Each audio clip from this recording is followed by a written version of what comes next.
Ça m'a presque tué, alors je ne veux plus faire ça. Bienvenue dans le monde merveilleux du don de sang. Dans le monde entier, le don de sang est considéré comme un symbole de générosité, l'un des actes les plus nobles de la société moderne. Mais la réalité est tout autre. Les soins de santé sont l'industrie parfaite pour faire de l'argent. Notre volonté de contribuer financièrement aux thérapies disponibles, en particulier pour nos proches, ne connaît pas de limite. Au cœur de ce business, le plasma, un liquide jaune riche en protéines. C'est le principal composant du sang. Il est plus cher que le pétrole. C'est l'exploitation de l'homme par l'homme. Le terme qui est utilisé par certains, c'est le nouveau cannibalisme. Est-ce qu'on accepte au prix d'un marchandage ce système qui permet à un individu riche de profiter du pauvre? Abomination. Ça m'a presque tué, alors je ne veux plus faire ça. Nous avons décidé d'explorer un domaine peu connu de l'industrie de la santé, le commerce du sang.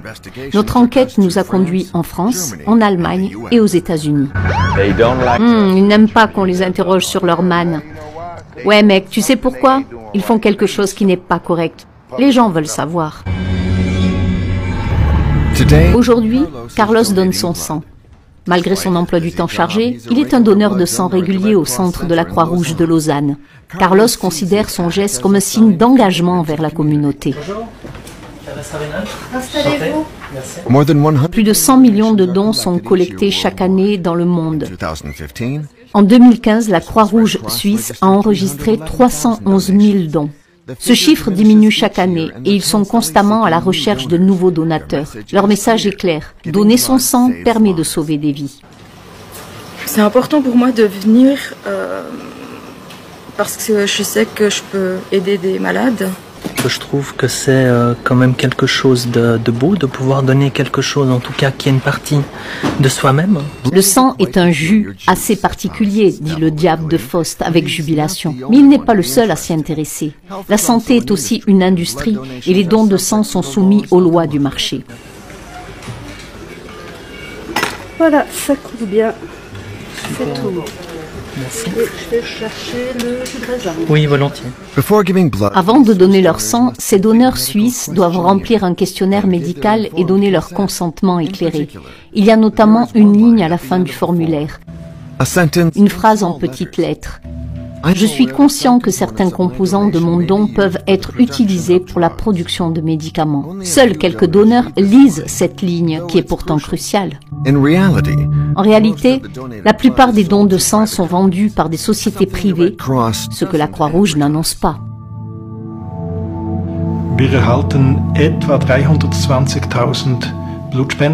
Nous recevons 320 000 dons par an. Il s'agit de dons complets qui contiennent tous les composants sanguins, y compris le plasma. Ok, mais que faites-vous avec ce plasma? Im Gegensatz zu den anderen Blutbestandteilen ist es beim Plasma so, dass nur etwa 20% dieser Menge direkt in den Spitälern gebraucht werden. Contrairement aux autres composants du sang, seuls 20% du plasma sont utilisés directement dans les hôpitaux. Ces 20% sont utilisés pour les patients qui ont perdu de grandes quantités de sang et qui ont besoin de transfusion. Les 80% restants sont utilisés par l'industrie du fractionnement du plasma qui produit des médicaments dérivés du sang.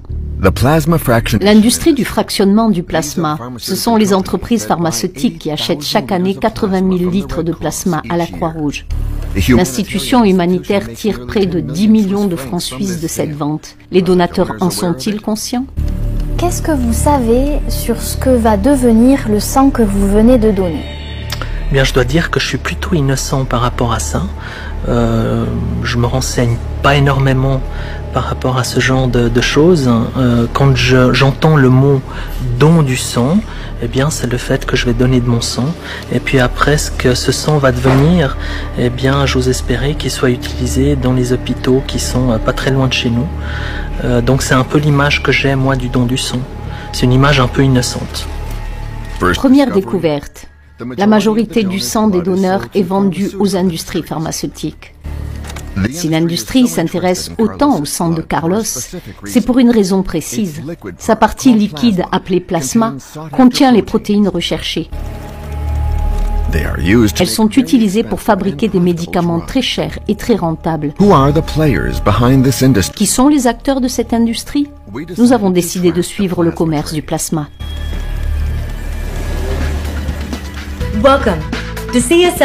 Bienvenue chez CSL Plasma. En général, 57% de notre volume sanguin est constitué de plasma. Le plasma est une partie liquide du sang total de couleur paille qui transporte l'eau et les nutriments vers toutes les cellules du corps. Il est composé d'environ 90% d'eau et 10% de protéines. L'industrie du plasma est énorme et une poignée d'entreprises se partagent le marché mondial. Baxter aux USA, CSL Behring en Australie, Gelforce en Espagne et la société Octopharma en Suisse, que nous découvrons à travers ces films promotionnels. La matière première d'Octopharma est produite par le bioréacteur parfait développé au cours de millions d'années d'évolution, le corps humain. Pour ces entreprises, le plasma n'est rien d'autre qu'une matière première, très lucrative qui plus est. Le terme professionnel est fractionnement, c'est le nom de la procédure qui transforme le plasma du donneur en médicament. Pour ce faire, elle collecte, congèle et mélange des milliers de litres de plasma humain. Ces entreprises contrôlent un marché qui vaut 17 milliards de dollars et qui ne cesse de croître.